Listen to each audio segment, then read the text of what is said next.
இயேசுவுக்கே புகழ். நீதிமொழிகள் அதிகாரம் 29. பன்முறை கண்டிக்கப்பட்டும் ஒருவர் பிடிவாதமுள்ளவராக இருந்தால் அவர் ஒரு நாள் திடீரென அழிவார், மீண்டும் தலை தூக்க மாட்டார். நேர்மையானவர்கள்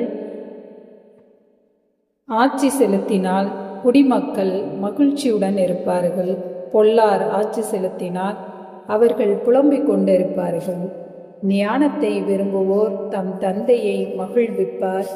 விலைமகளின் உறவை விரும்புகிறவர் சொத்தை அழித்து விடுவார். நியாயம் வழங்குவதில் அரசர் அக்கறை காட்டினால் நாடு செழிக்கும். அவர் வரி சுமத்துவதில் அக்கறை காட்டினால் நாடு பாழாய் போகும். தமக்கு அடுத்திருப்போரை அவர்கள் எதிரிலேயே அளவு மீறி புகழ்கிறவர் அவரை கண்ணியில் சிக்க வைக்கிறார்.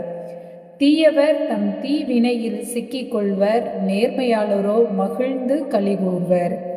ஏழைகளின் உரிமைகளை காப்பதில் நேர்மையாளர் அக்கறை கொள்வர். இவ்வாறு அக்கறை கொள்வது பொல்லாருக்கு புரியாது.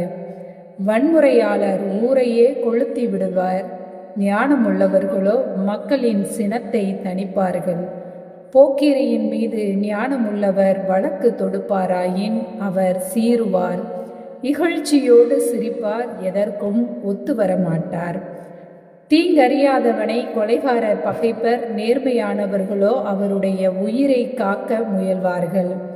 அறிவில்லாதவர் தம் சினத்தை அடக்க மாட்டார். ஞானமுள்ளவரோ பொறுமையோடு இருப்பதால் அவர் சினம் ஆறும். ஆட்சி செலுத்துகிறவர் பொய்யான செய்திகளுக்கு செவி கொடுப்பாராயின் அவருடைய ஊழியர் எல்லாரும் தீயவராவர். ஏழைக்கும் அவரை ஒடுக்குவோருக்கும் பொதுவானது ஒன்று உண்டு, இருவருக்கும் உயிரளிப்பவர் ஆண்டவரே.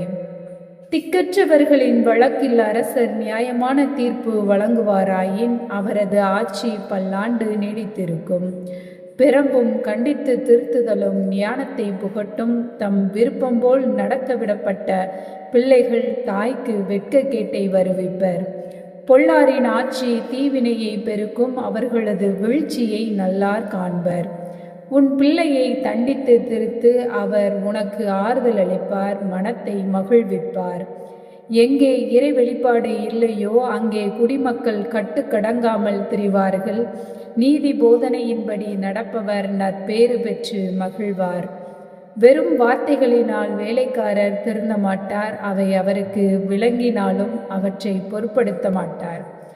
பேச துடிதுடித்து கொண்டிருப்பவரை நீ பார்த்திருக்கிறாயா?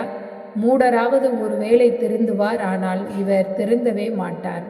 அடிமையை இளமை பருவம் முதல் இலக்காரம் காட்டி வளர்த்தால் அவர் பிற்காலத்தில் நன்றி கெட்டவர் ஆவார். எளிதில் சினம் கொள்பவரால் சண்டை உண்டாகும், அவர் பல தீங்குகளுக்கு காரணமாவார். இருமாப்பு ஒருவரை தாழ்த்தும், தாழ்மை உள்ளம் ஒருவரை உயர்த்தும். திருடனுக்கு கூட்டாளியாய் இருப்பவர் தம்மையை அழித்து கொள்கிறார். அவர் உண்மையை சொன்னால் தண்டிக்கப்படுவார், சொல்லாவிடில் கடவுளின் சாபம் அவர் மீது விழும். பிறர் என்ன சொல்வார்களோ என்று அஞ்சிக் கொண்டு நடப்பவர் கண்ணியில் சிக்கிக் கொள்வார். ஆண்டவரை நம்புகிறவருக்கோ அடைக்கலம் கிடைக்கும். பலர் ஆட்சியாளரின் தயவை நாடுவதுண்டு, ஆனால் எந்த மனிதருக்கும் நியாயம் வழங்குபவர் ஆண்டவரென்றோ. நேர்மையற்றவரை நல்லார் அருவருப்பர், நேரிய வழி நடப்போரை பொல்லார் அருவருப்பர். ஆமென்.